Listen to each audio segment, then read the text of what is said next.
A morte do filho. Um artigo de opinião de Duarte Branquinho, publicado na edição online do jornal Nascer do Sol, no dia 7 de dezembro de 2024. A tragédia familiar de Ernst Junger é um exemplo de superação inspirador. No dia 8 de dezembro de 1944, o escritor alemão Ernst Junger escreve no seu diário: No correio, a carta muito esperada do Ernstel, que se encontra numa pequena cidade da Itália do Norte. Estou contente que o tenham levado para essa frente. Ele escreve que está a ler a Chartreuse de Parme numa edição francesa. Sempre me impressionaram estas linhas, porque nesta data Ernstel já estava morto. Deixara o mundo dos vivos no dia 29 de novembro de 1944, com apenas 18 anos, e o pai só o saberia no ano seguinte. A 8 de janeiro de 1945, Junger termina a sua entrada no diário com uma frase que antecipa o pior.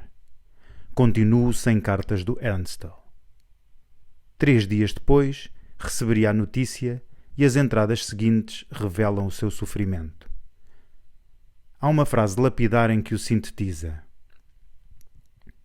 A dor é como uma chuva que começa a cair em força e depois penetra lentamente no solo. Ernst Junger visitaria o local em que o filho mais velho fora enterrado, perto de Carrara, em 1951, onde se deteve prolongadamente, fitando as falésias de mármore, para depois escrever: Que lugar escolheu ele! Hoje, Ernstel repousa na campa de família, no cemitério de Wilfingen, junto ao seu pai.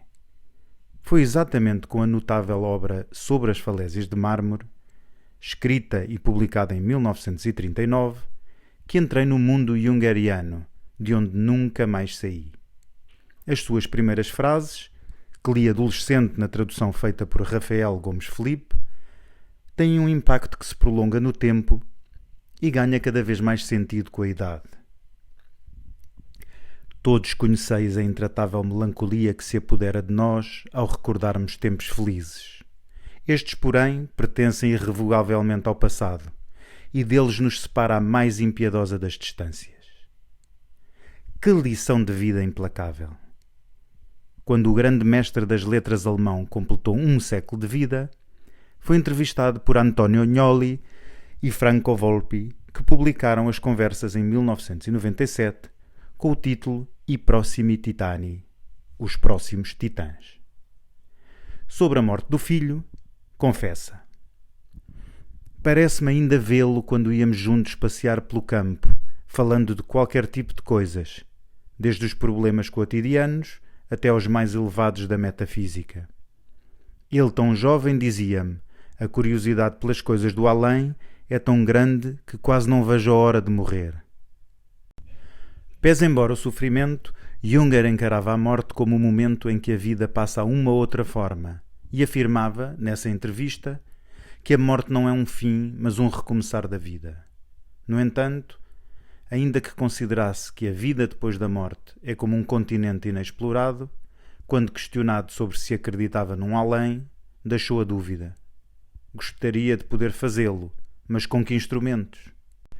Numa das minhas idas à Junger House, hoje museificada, fui ao cemitério de Wilflingen para visitar a campa familiar.